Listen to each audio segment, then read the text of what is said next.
the memorial is going to be at 12:30 at Armonia Park, which is in Aeostikanos, and everyone is welcome to come. Lovely. Just bring your friends, bring your family, come along and just have a moment of quiet just to think about how lucky we are to be alive on Cyprus, and think about those poor girls who lost their lives just for maybe half an hour, and then perhaps carry along the beach path and enjoy your Sunday. I'm Farah Shamas. Welcome to Hotel Talk.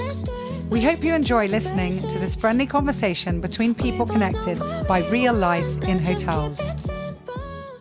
Welcome to Hotel Talk, and today I have with us a lovely guest whose name is Christine Keeble Watson, who is last year's CIWOT president. And I'll just explain what CIWOT is. It stands for Cyprus International Women of Today. They have become, I think, more well known after a more recent tragedy in Cyprus where they gathered money and made a memorial bench for the 7 slain, which was the first serial murders that we had in Cyprus. But we're going to talk about that and also some happier subjects as well, and learn a little bit about Christine and CIWOT itself. So Christine, welcome. Thank you for being here. Thank you very much for inviting me. It's really a pleasure.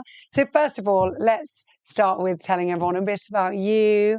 You're obviously not native Cypriot, but living here. So let's learn a little bit about you and where you're from. And okay, well, I come from the UK, but I haven't lived there for over 30 years. Wow.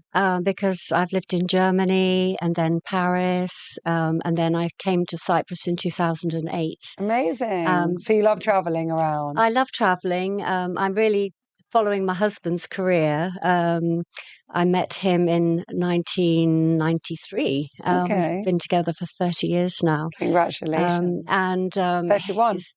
31 years. Yes. Oh my goodness, yes. And what does he do?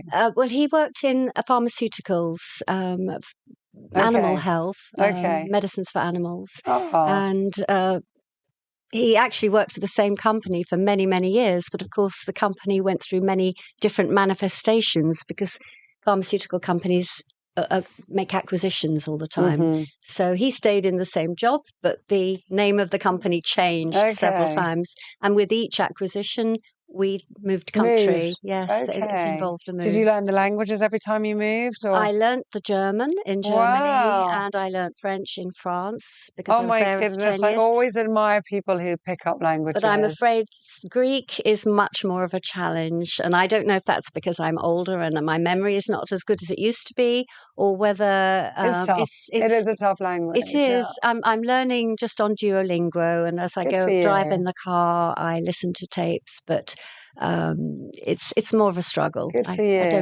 I haven't grasped it yet, but I'm working on it. I think also, I would say that in your defense, because you're not in Greece, you're in Cyprus and everybody speaks English. Well, this is the problem. When I first arrived here, I had my little phrase book and I'd go into shops. No chance to speak it. Because exactly. The Cypriots are so gifted with languages. They not only speak English and Greek, but they're also quite often Russian and all sorts of other languages too. They're just hospitable and they love speaking other languages. They do. They're incredible linguists. Yeah, there's some people like, I don't know, Parisians or Athenians, they like speaking their language, if they speak a foreign language. So it's easier then to learn and try. But here, as soon as someone thinks they can show off their second or third language, they will. They do, yes. Yeah. And if I ask, is it okay to speak English? They look surprised. Of course it is. Yeah, that's so sweet. And also, I mean, I'm sure in Germany, like you could be German, Well, I did learn German in school, which helped. So I had a German O-level, a rusty German O-level when I went to Germany. Well, so that good helped. base. Yes, I had a base. And you grew up in Surrey? In Surrey, I just saw that on your, Yes. Do you know Surrey? Well, I studied. I went to the University of Surrey for a year. Oh, did Guildford. my master's there, Oh, well, I was just 10 minutes down the road. I loved it. It was so convenient because it's super close to London and great. Yeah, it was a really great experience. Yeah, it was really nice. So tell us a bit about CIWOT. Cyprus International Women of Today. It's Yes, quite a mouthful. it is a mouthful. It started off as Cyprus Women of Today. Okay. In fact, actually, it was modelled on an organisation in America just called Women of Today. An American lady came to Cyprus at more or less the same week as I arrived. Wow. And I met her at a parents' wine and cheese up at the school, because my daughter started school the very first week we arrived. Amazing. Which school was that? That was Heritage. Heritage, Yes, wonderful school. And she was very happy there. But she's moved on now. She's grown up now. Big girl. But yes, I met this lady called Trish. She said, I'm thinking of starting a women's group. And I said to her, oh, so you know lots of people here in Cyprus? She said, no, I don't know anybody. I just arrived this week. So I thought, brave move to try and create a women's organisation when you've literally just arrived. But I said to her, here's my email. If you decide to do it, get in touch. I'm in. Yeah. Oh. So you could say I joined CIWOT before it even existed, but it actually put it together. It was founded in 2009. So we've been running for over 15 years now. And we have three, what we call pillars of purpose. One is community service, helping in the community, supporting charities and doing community projects. One is personal growth. So we have a program of all sorts of different learning new skills events, and we have a business club. So that's to help networking for our members who are business women. But we learn all sorts of other things, and it could be belly dancing one week, and it could be cooking the next week. It could be feng shui. We did a wonderful workshop on feng shui recently. It could be anything. Archaeology. We're just interested in anything and everything. So that's the Learning New Skills program. And then finally, the third pillar of purpose is friendship. So it's basically social events, going out and having jollies, lots of fun. Love it. Which everyone needs that to be happy. We do. It's one of our basic needs. So let's move on. So how did then CIWOT decide to raise money and I believe you did a bench for this particular project. Yeah, for this particular project. Well, we actually have set charities that we support every year that are sort of constants. And we have one constant charity, which is a trafficking charity. And then we have a family charity. And specifically in Cyprus for the trafficking. That's right. Yeah. That's right. And which someone was telling me about the trafficking that happens recently, and it's not something that we see or we hear, but it's an ongoing problem. It's infinitely better than it used to be because of the work. Maybe you can tell us a bit about that, because I also don't. Yes, it's trafficking was a real problem in Cyprus about, say, 15 years ago. But then a charity called Cyprus Stop Trafficking did an enormous amount of work to help change legislation. I think these were the ladies who were telling me. Yes, and we chose that as a charity to support. And the ladies that brought in are being trafficked. How and for what? And well, I think a lot of ladies arrive thinking they're taking a job, a cleaning job, but they're met at the airport, their passport taken away, and thrown into a situation that they cannot get out of, which can involve slavery, really, prostitution, that kind of thing. And they are trapped. And if they're lucky enough to escape, then Cyprus Stop Trafficking was the sort of port of call to help them to deal with the situation, to get back on their feet again, to get their paperwork in order, and so on. So that's a very worthwhile charity that we've supported over the years. But also we choose a family charity, and we'd vote on that every once or 2 years because we want to do something with children and families. So that would be a local charity. At the moment, we're supporting Little Heroes and a new trafficking charity called Rim of Hope. And then another charity that we support, we have a team that does the Karaiskakio Foundation taking cheek swabs because Cyprus actually has a huge donor database, which is an international database, supporting people suffering from leukemia all over the world. It could be from anywhere in the world, but it's an international database, but constantly looking for donors.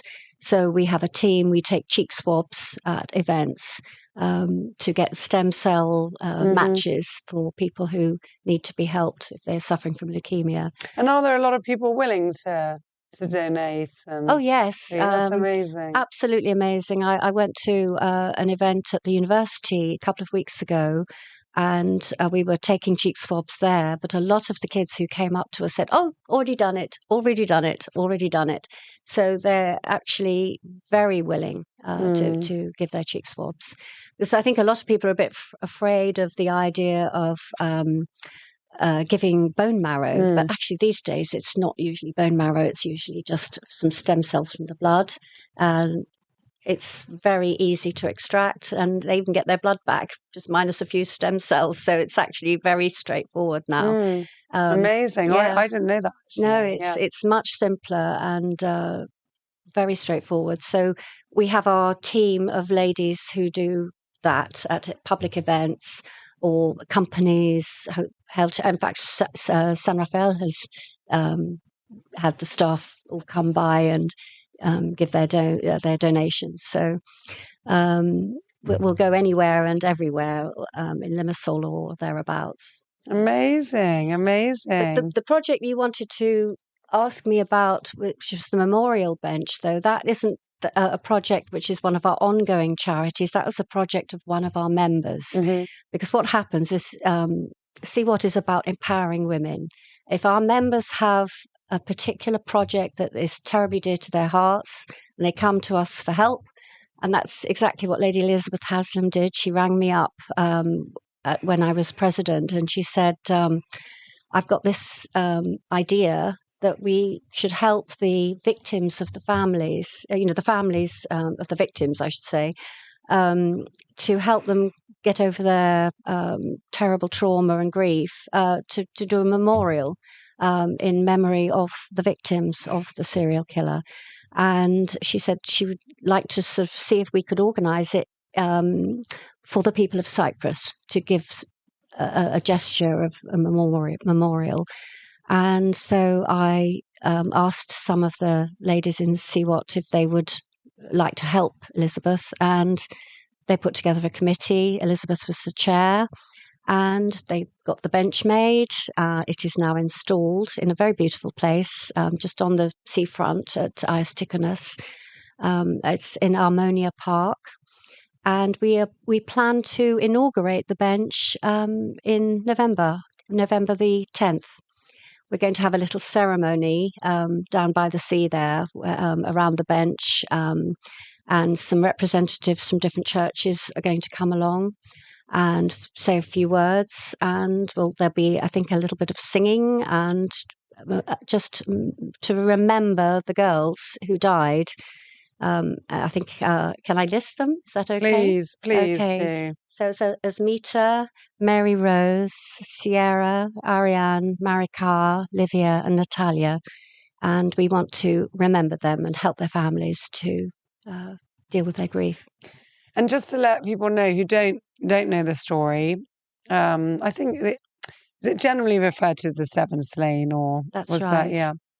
So these 7 females, 5 were adults, 5 were women, and 2 were children. That's right. So they were lured into its different stages and over a couple of years, wasn't it? That's right. And I think the connection was made through social media. By a local man. That's right. Who pretended to be interested in them, to date them, and that's right. I think he used an assumed name, Orestes, rather than his real name. But he was detected, he was tried, and he is now in prison serving 7 life sentences. So that has put an end to the tragedy. But of course, we would like to remember them, the victims. And the good thing that came out of that is a lot of legislation and protocols were changed after this was discovered, because beautiful, sleepy, safe Cyprus, which is still incredibly safe. I think we're one of the safest countries in Europe, but really had the shock of our lives. I think it was the most terrible shock because it had never we've happened never before. had anything like this. I mean, That's we right. don't have murders, we don't have threats like this. We don't, it was just, but this man was very sick, and he targeted women who he hoped would never be missed, or people would just assume that they'd run away. That's right. What the women all had in common was that they were immigrant workers, and he hoped they would not be missed.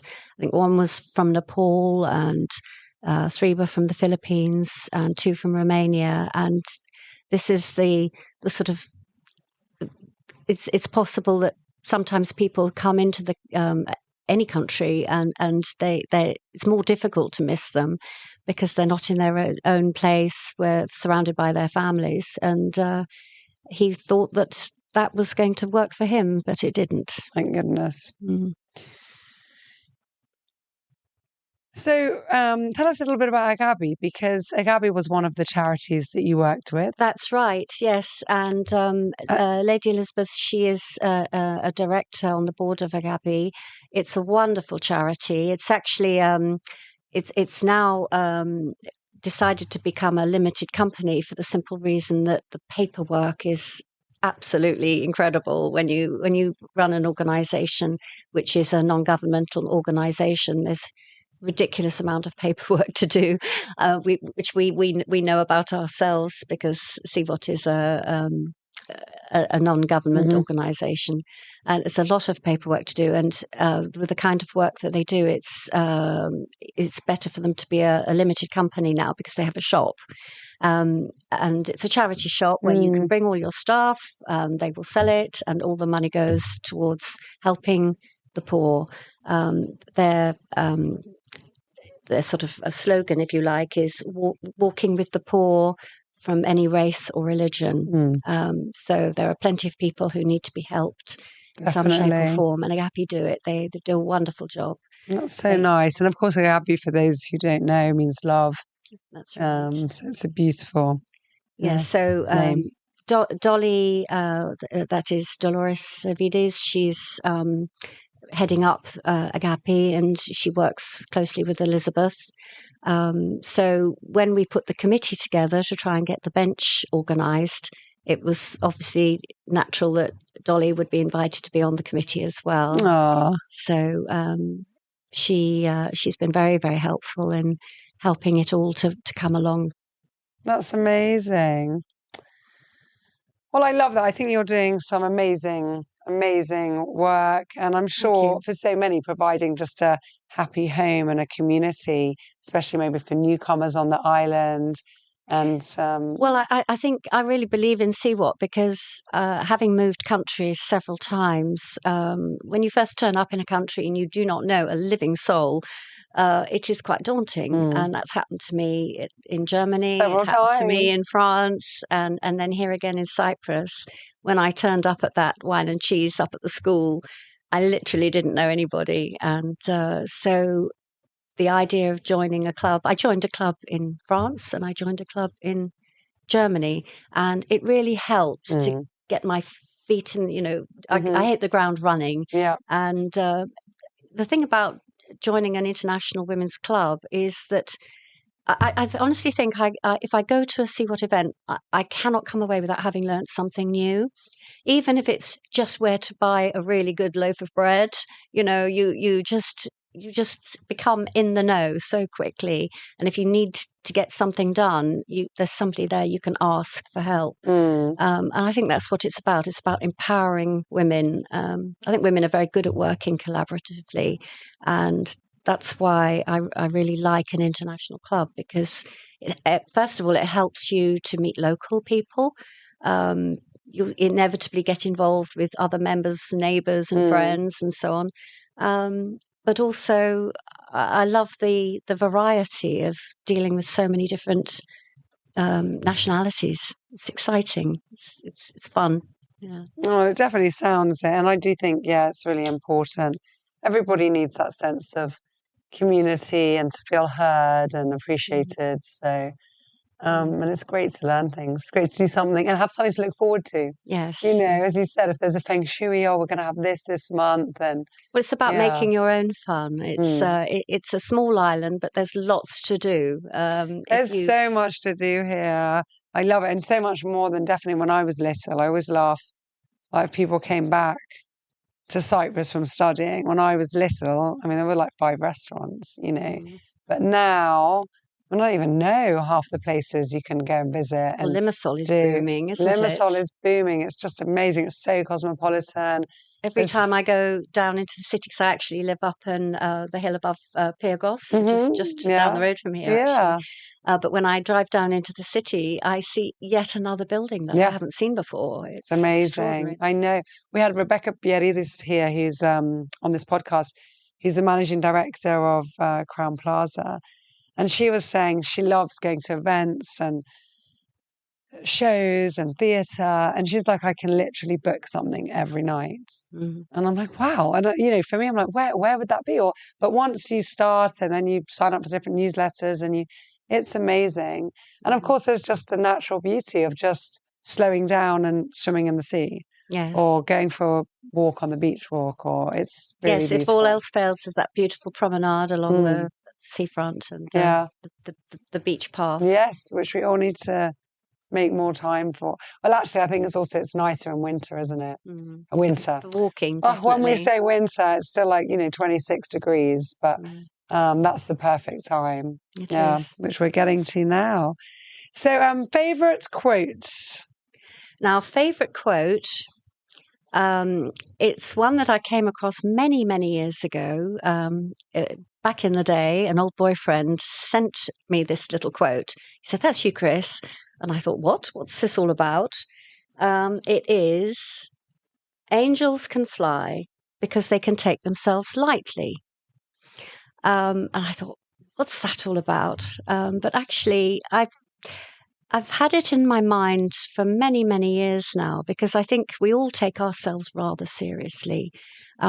There's so much bad news out there. The media are always pounding us with bad news, and it's easy to get a bit grim and glum. And I just like to keep things on the light side. And I think I certainly found it helpful when I was president of CIWOT, 6 years as president. I found that when you work with community service work, you're working with people who are not being paid. They only do it because they want to, because they enjoy helping other people. So you have to keep it light. You have to keep it fun. And so that quotation helped me in my approach to leadership. I think it's about having a light touch. Make it fun. Make people want to turn up. Make people want to help other people. And the CIWOT ladies will jump at any chance to get involved with a project. I think that's what I have in the back of my mind when I think of that quotation. You know what? I've never heard that quote before, and I love it. I think it's, very profound. And so there's an expression in Arabic, actually, which says when someone has a light shadow, which means they're just not a heavy person. A light shadow, that's a lovely one. You don't feel they don't bother you when they're in the room or in your presence there.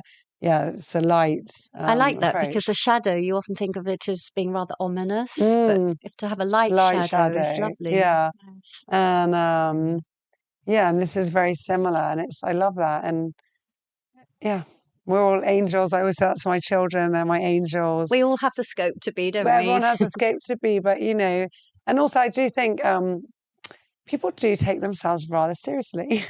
I think they worry about every word. There's a lot of anxiety. There's a lot of pressure. There's a lot of social pressure. There's social media. And they forget to have a bit of humour, to not take things, worry too much.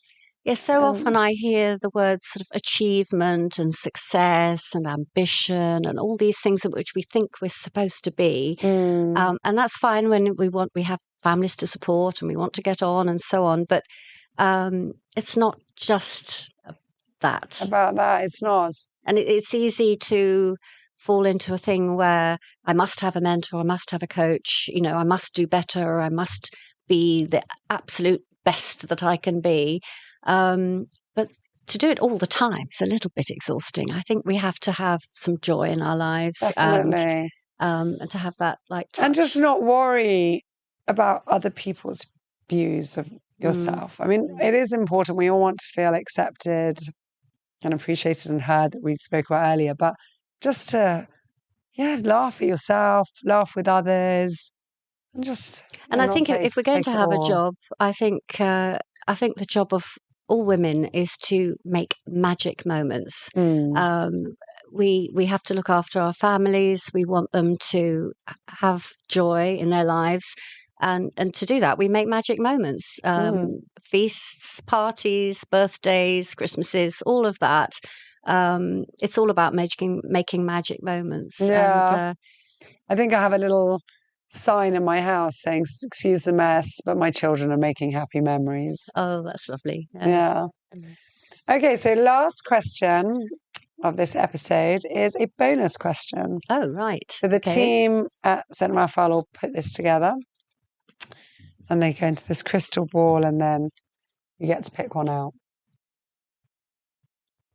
What did you get? I got, if you could have any animal as a pet, what would it be? So now let me see. Do you like pets, first of all? I do have a colony of cats living in the garden. We have a cat house, which we built especially for the cats. Because living up on Pyrgos, up in the hill, there are a lot of snakes. So when we moved up there, we thought, the way to deal with snakes is to have lots of cats. And we have a lovely garden full of cats.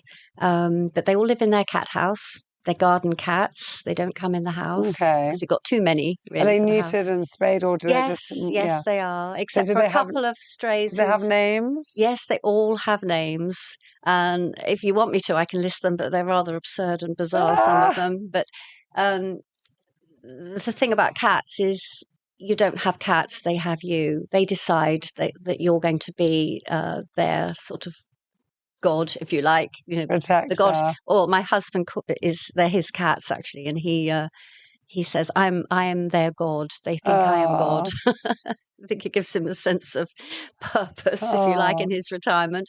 Anyway, he. I've got 9 cats. I love. Oh, have cats. you? Yeah. Yes.